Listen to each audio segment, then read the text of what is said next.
જેવા ઘાટ ઉપર આવ્યા, ઉપરવાસમાં એટલો વરસાદ થયો હતો, યમુનાજી કેવા ભરપૂર, જ્યાં એ હજી બેટ આવ્યા ને આમ કરીને આમ યમુના પાન કર્યું, પગથિયા ઉતરા વિના, ક્યાંય પણ કોઈની મદદ વિના. હવે એમને બેસાડ્યા તો એણે પગ આમ ઊંચા રાખ્યા કે મારા પગ યમુના જળને અડે નહીં, અને આમ લાંબા કરીને બેઠા ને અંજલિ પીધે જ રાખે ને આંખમાંથી અશ્રુ યમુનાજીમાં પડે જ રાખે કે મહારાણીમાં તારી આટલી કૃપા. આજે છોરું કછોરું થાય, માવતર કમાવતર થાય, ત્યારે મુખિયાજીએ કીધું કે હમણાં સુધી યમુનાજી છેક ત્યાં હતા, ઉપરવાસમાં વરસાદ પડ્યો એટલે યમુનાજી ભરપૂર હમણાં જ થયા.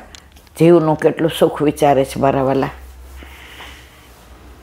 સૌની માતા યમુના માત જગમાં, યમુના યમુના યમુના, સૌને માથે યમુના માત જગમાં, યમુના યમુના યમુના. યમુનાજી કે વલ્લભ કે વિઠ્ઠલ કે વિરજા કે વનમાળી, આ બધાય અનુભવ બધાના સાંભળો ત્યારે મને એમ થાય કે જે પુષ્ટિ માર્ગમાં આવ્યા છે એણે કેટલાય જન્મોના પુણ્ય નથી કર્યા મારા વાલા, પણ આ વલ્લભની કૃપાનું ફળ છે. એટલે વ્રજની વાત આવે એટલે મન પાછું, મન મારું લલચાય રે મહારાણી માને રખવા, હયું મારું હરખાય રે મહારાણી માને રખવા. આવા આપણા યમુનાજી છે મારા વાલા. એટલે વ્રજની વાત આવે એટલે બધાએ પ્રસંગો કીધા હોય એ વલ્લભ યાદ દેવડાવે એટલે મારો વાલો બોલાવે, બોલો વલ્લભ.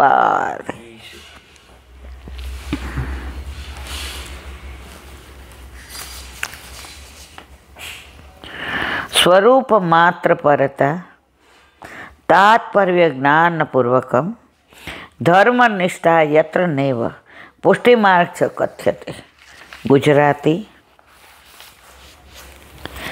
જે માર્ગમાં શ્રુતિ સ્મૃતિ પુરાણ ઇતિહાસમાં પ્રતિપાદન કરેલા ધર્મનું તાત્પર્ય ભગવાનમાં જાણીને ભગવત સાક્ષાત્કારમાં અંતરાયભૂત ધર્મનો ત્યાગ કરી કેવળ પ્રભુ સ્વરૂપને વિશે જ એકતા અને ચિત્તથી રહેવાપણું છે તે પુષ્ટિમાર્ગ છે. પુષ્ટિમાર્ગ કોઈ આમ જાતે ઊભો કરેલો નથી, તિરોહિત થઈ ગયો. તો આપણામાં બે શબ્દ છે, તિરોહિત અને આવિર્ભાવ. તિરોહિત એટલે છુપાઈ જાવ અને આવિર્ભાવ એટલે પ્રગટ થાવ. તો વલ્લભે જે માર્ગ તિરોહિત થઈ ગયો હતો એને ફરી પ્રગટ કર્યો છે. તો એમાં શું કહે છે? સ્મૃતિ પુરાણ ઇતિહાસમાં પ્રતિપાદન કરેલા ધર્મનું, આ બધામાં પ્રતિપાદન કરેલું છે. વલ્લભે બધું ઓથેન્ટિક કહ્યું છે, સાબિત કરીને કહ્યું છે, કોઈ મનગઢત વાત નથી કરી. ભગવાન સાક્ષાત અંતરાયભૂત ધર્મનો ભગવાન આપણને સાક્ષાત દર્શન કરાવે, એમાં કાંઈ અંતરાય આવતા હોય ને તો એ ત્યાગ કરી દેવાનો. હવે આપણે બ્રજમાં જવું છે,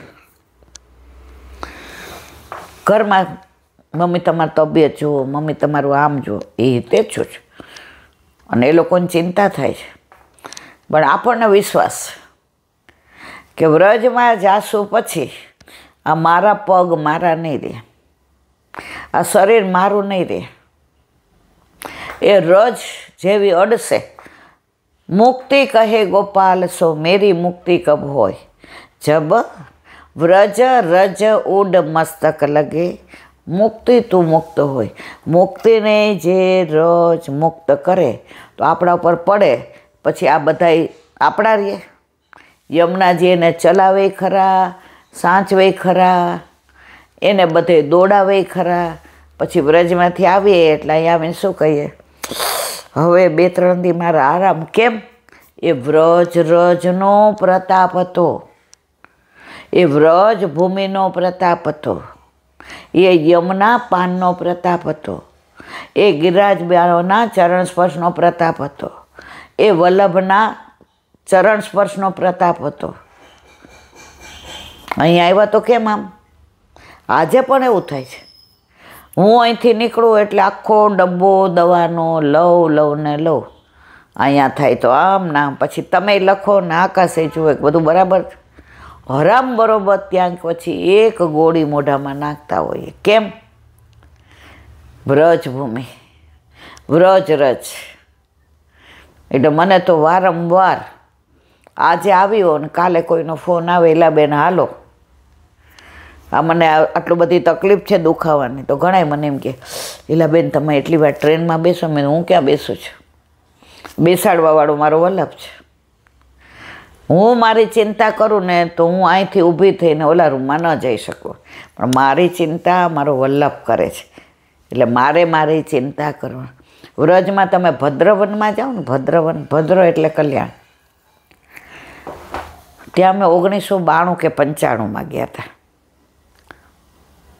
તો મેં કીધું આ ભદ્રવનનું શું? બધું ઘણું કીધું તો આમાં આવશે ત્યારે કહીશ. પણ ત્યારે એક વાત મને બહુ ગમી હતી. એ ગોર મહારાજ, ગોરની, એ અમારી ભેગા હતા. અત્યારે તો લીલામાં પહોંચી ગયા, બહુ મોટી ઉંમરના હતા. એ મારી બાના ગોર હતા. એ કે ભદ્ર એટલે કલ્યાણ. તમે ભદ્રવનમાં આવો ને એટલે ઠાકોરજી તમારા કલ્યાણની ચિંતા કરે છે. હવે તારી બધી ચિંતા એ મૂકીને જા. હવે ત્યારે પૈસાની તકલીફ, નોકરી તમારે નહીં, છોકરાઓ નાના, અને જે પરિસ્થિતિ ખરાબ હતી તો ત્યારે એવી ખબર નહોતી પડતી કે આપણે આવું કરાય નહીં. મેં કીધું મારા વાલા જોઈ લેજો. તો આપણા કલ્યાણની ચિંતા કોણે કરી? વ્રજમાં ભદ્રવને કરી. વ્રજની એક લીલાસળી આવી જ, પણ આપણાથી મગાય નહીં. સમજ્યા ત્યાંથી સવાર. પછી ખબર પડી કે પ્રભુને ખબર જ છે. જો યુવાનીમાં બધું ભોગવાવી દીધું, બધું દુઃખ આવી ગયું, બધું થઈ ગયું. હવે અત્યારે મારીને તમારે ત્રેવડ. અત્યારે કહેવામાં આપણે તમે પ્રભુના પટરાણી રે, એ પટરાણીના આપણે દાસી છીએ, તો આપણે આપણી ચિંતા કરવાની જરૂર નથી. વિવેચન, શંકા. શાસ્ત્રો ધર્મનિષ્ઠાનો ઉપદેશ કરે છે, પણ ધર્મનિષ્ઠાનો ત્યાગ કરવો એવો ઉપદેશ ક્યારેય કરતા નથી. મનુસ્મૃતિમાં કહ્યું છે, જો આપણે ધર્મનું રક્ષણ કરીએ તો રક્ષણ કરાયેલો ધર્મ આપણું રક્ષણ કરે છે, અને જો આપણે ધર્મને હણીએ તો હણાયેલો ધર્મ આપણને પણ હણે છે. તેથી એમ સિદ્ધ થાય છે કે ધર્મનિષ્ઠામાં જ શ્રેય સમાયેલું છે. ત્યારે ધર્મનિષ્ઠા જે માર્ગમાં નથી તે પુષ્ટિમાર્ગ કહેવાતો હોય તો એ માર્ગ સશાસ્ત્ર કેમ કહેવાય? એનો જવાબ હવે કાલે. બોલો હરિરાય મહાપ્રભુજી કી. દયારામભાઈના ચંદ્રાવલા, 10મા ચંદ્રાવલાને આપણે વિરામ આપ્યો હતો. અત્યારે 11મા ચંદ્રાવલાનું વિવરણ કરીએ છીએ. શ્રવણ ભક્તિની વાતો કરતા હતા. હવે આગળ શ્રવણ ભક્તિના નિયમો નીચે મુજબ છે. જેની પાસેથી સાંભળવું છે તેનો સંપૂર્ણ વિશ્વાસ રાખવો. આપણે તો એમાંય શંકા કરીએ, આ મહારાજ આ કહેતા હતા એ મેં તો કંઈ સાંભળ્યું નથી, પણ બેન તે કેટલુંક વાંચ્યું છે, તે કેટલુંક સાંભળ્યું છે. મહારાજ પાસે તો એટલું જ્ઞાન છે, એ શાસ્ત્રીજી એટલું જાણે છે, એ વલ્લભ કોડે એટલું જાણે છે.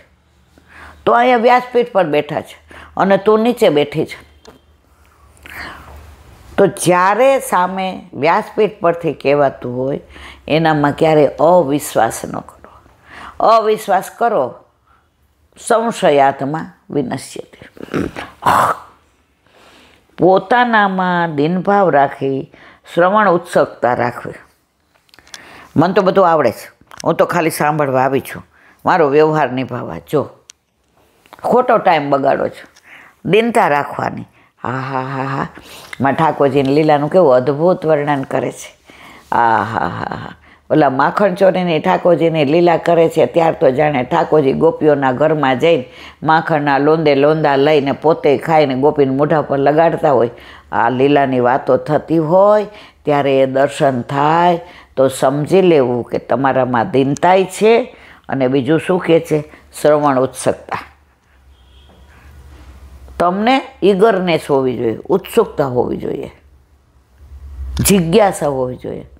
સાંભળવા પૂરતું આમ ના, ઉત્સુકતા નથી ને તો એ ફલિત થવાનું જ નથી.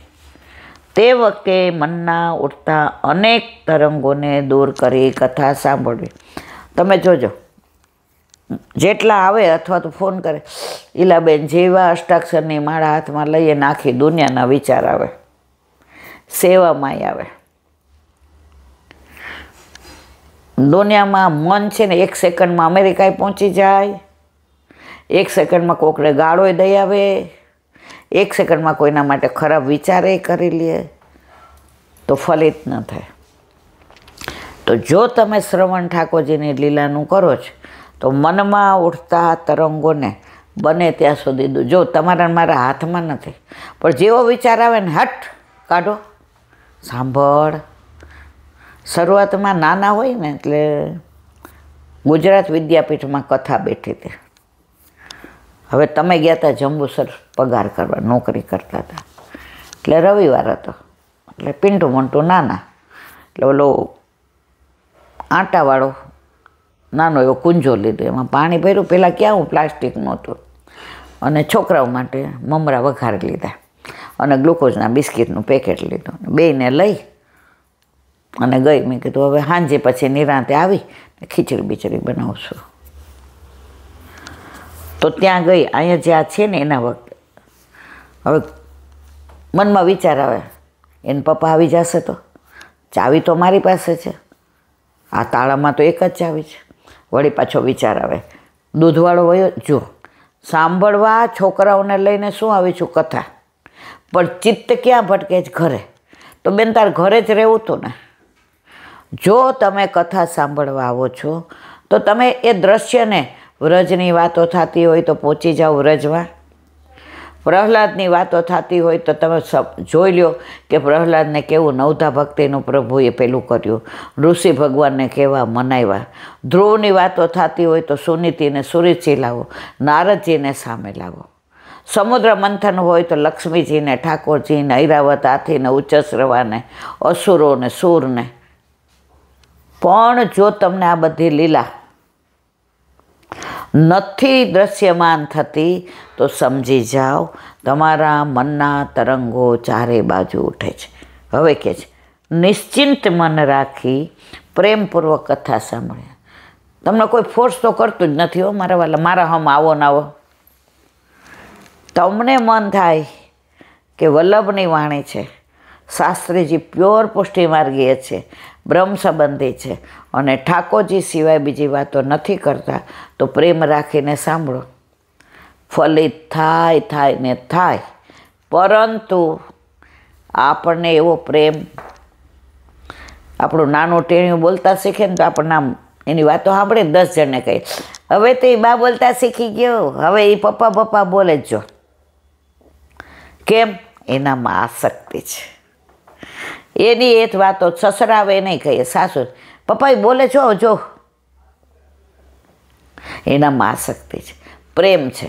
તો જો કથાય તમે પ્રેમથી સાંભળો તો તમારી શ્રવણ ભક્તિ સિદ્ધ થયા વિના રહેતી નથી. ભગવાનની જ્યાં જ્યાં કથા થતી હોય ત્યાં સકળ તીર્થો આવીને નિવાસ કરે છે. તેથી જ કથા શ્રવણથી ગંગા, ગોદાવરી વગેરે તીર્થો નદીનું સ્નાન ફળ મળે છે. આ એવી ગંગા છે કથા કે બધા તીર્થો ત્યાં આવી જાય, તમારે ક્યાંય જવાની જરૂર નથી. પણ તમારું ચિત્ત હોય તો, બાકી તીર્થો આવે કે ના આવે તમને કાંઈ ફેર પડતો.